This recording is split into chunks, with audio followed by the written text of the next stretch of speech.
ભગવાન ભોળાનાથ જેટલા ભોળા છે એટલા જ ગુસ્સાવાળા પણ છે. એટલે જાણતા અજાણતા આપણાથી કંઈ ભૂલ ના થાય તેનું આપણે ખાસ ધ્યાન પણ રાખવું પડે ને મિત્રો. ત્યારે આ લેખમાં આપણે જાણીશું કે શ્રાવણ મહિનામાં શું કરવું જોઈએ અને શું ના કરવું જોઈએ. આ લેખ તમને અત્યંત ઉપયોગી બનશે. તમારા પરિવારને પણ જરૂરથી મોકલજો. મિત્રો, શ્રાવણ મહિનો ભગવાન ભોલેનાથનો સૌથી પ્રિય મહિનો હોય છે. આ મહિનામાં દેવો કે દેવ એટલે કે મહાદેવને પ્રસન્ન કરવા માટે ભક્તો વિશેષ પૂજા અર્ચના કરે છે. આ મહિનામાં ભગવાન શંકરના શિવલિંગ પર અભિષેક કરવાથી ભોલેનાથ પ્રસન્ન થાય છે. શિવલિંગ પર અભિષેક મુખ્યત્વે દૂધ કે પાણીથી કરવામાં આવે છે. હિન્દુ કેલેન્ડરનો સૌથી મહત્વનો મહિનો એ પછી ભક્તિભાવથી ભરપૂર મહિનો પણ શ્રાવણ માસને જ માનવામાં આવે છે. જ્યોતિષ શાસ્ત્ર અનુસાર શ્રાવણ મહિનો અમુક સંયોગ લઈને આવી રહ્યો છે. હિન્દુ ધર્મની માન્યતા અનુસાર શ્રાવણ મહિનો પવિત્ર અને મહત્વપૂર્ણ મહિનો છે. શ્રાવણ મહિનામાં મહાદેવના મંદિરે બમ બમ ભોલેના નાદથી ગુંજી ઉઠે છે. અમુક લોકો શ્રાવણ મહિનામાં આખો મહિનો વ્રત કરીને કે પછી પૂજા કરીને રહેતા હોય છે. શ્રાવણ માસના દર સોમવારે મહાદેવની પૂજા અર્ચના કરવામાં આવે છે. મંદિરમાં શ્રદ્ધાળુઓની ભારે માત્રામાં ભીડ જમા થાય છે. ઘણા લોકો શ્રાવણ માસ પહેલા શંકર ભગવાનને પ્રસન્ન કરવા કાવડ યાત્રા કરી ગંગાજળ ચડાવી પ્રસન્ન કરે છે. ઘણા લોકો પંચામૃત ચડાવીને ભગવાનને પ્રસન્ન કરે છે. શ્રાવણ માસ એટલે ખાસ હોય છે કે તે સમય દરમિયાન ભગવાન પાતાળ લોકમાં આવીને નિવાસ કરે છે અને ત્રણેય લોકની ઈશ્વરીય શક્તિ ભગવાન શંકર પાસે હોય છે. તેથી આ મહિનામાં કરેલી ભગવાનની પૂજા અપેક્ષા કરતા વધુ ફળદાયક હોય છે. તેથી આ મહિનામાં ભગવાન શંકરની ઉપાસના કરવી જોઈએ. શ્રાવણ મહિનામાં શું કરવું અને શું ના કરવું એ વસ્તુનું ખાસ ધ્યાન રાખવું ખૂબ જ જરૂરી છે.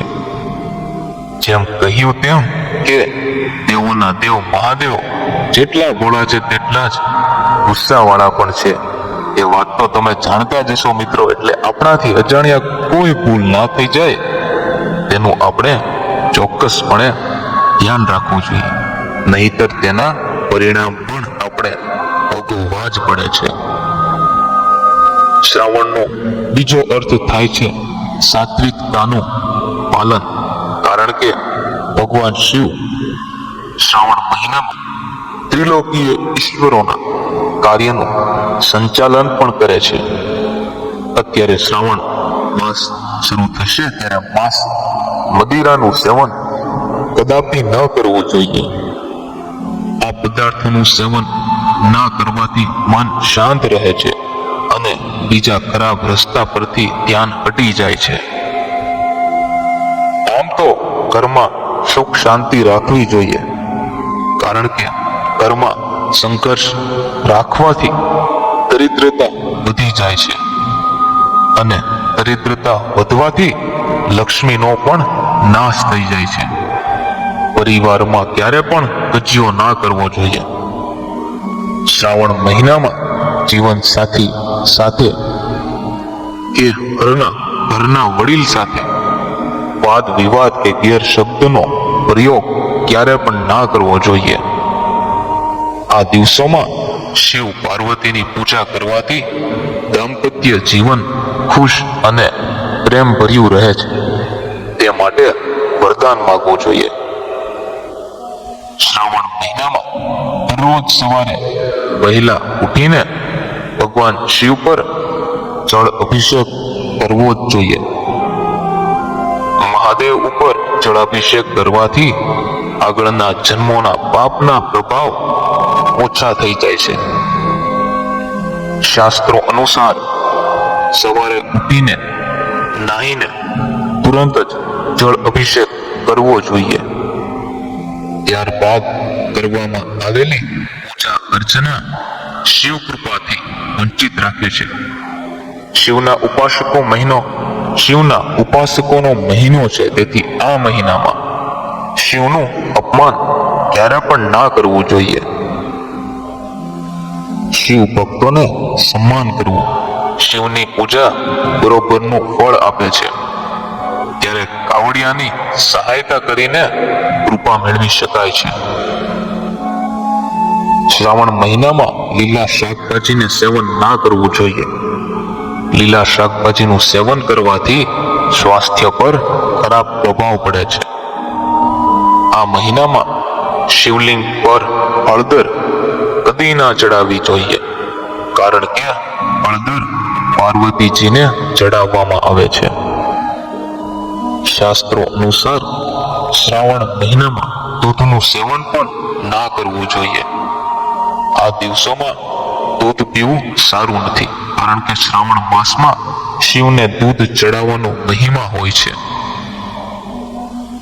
આ દિવસોમાં ગાય તમારા દરવાજે આવીને ઊભી રહે તો તેને મારવાની બદલે કંઈક ખવડાવવાથી શિવજીની કૃપા થાય છે. આ મહિનામાં ઘરમાં કીડા મકોડા વધારે નીકળે છે, જે ઘરમાં નકારાત્મકતા વધારવાનું કામ કરે છે. આથી આ સિઝનમાં પોતાના ઘરને સ્વચ્છ રાખો. આ આખો મહિનો પોતાના ઘરમાં સુગંધિત ધૂપ જરૂર કરો, જેથી ઘરનું વાતાવરણ સ્વચ્છ રહેશે. શ્રાવણ મહિનામાં રીંગણાનું સેવન ના કરવું જોઈએ. રીંગણને આ મહિનામાં અશુદ્ધ માનવામાં આવે છે. તેથી 11, 14, 12 અને કાર્તિક મહિનામાં રીંગણાનું સેવન ના કરવું જોઈએ. શ્રાવણના મહિનામાં મહેરબાની કરીને માંસ મદિરાનું સેવન ના કરશો. જે લોકો નોનવેજ ખાતા હોય તે લોકોએ આ મહિનામાં તેનાથી દૂર રહેવું જોઈએ. તેનાથી તમારું પેટ અને સ્વાસ્થ્ય બંને સારું રહેશે. આ મહિનામાં ખોટું બોલીને કોઈ પણ કામ ન કરશો. ભોલે શંકર નાની પૂજાથી પણ પ્રસન્ન થઈ જાય છે, પરંતુ જે લોકો જુઠ્ઠાણાનો સહારો લઈને કામ કરે છે તેમને ભગવાન સારું ફળ આપતા નથી. મિત્રો, વાત પસંદ આવી હોય તો આ વિડીયોને તમારા પરિવારને જરૂરથી મોકલજો અને અમારી ચેનલને જરૂરથી સબસ્ક્રાઇબ કરજો, જેથી આવી જ રસપ્રદ અને ધાર્મિક માહિતી આપ સુધી અમે પહોંચાડતા રહીશું. અને એકવાર કમેન્ટ બોક્સમાં હર હર મહાદેવ જરૂરથી લખી નાખજો. ખૂબ ખૂબ ધન્યવાદ.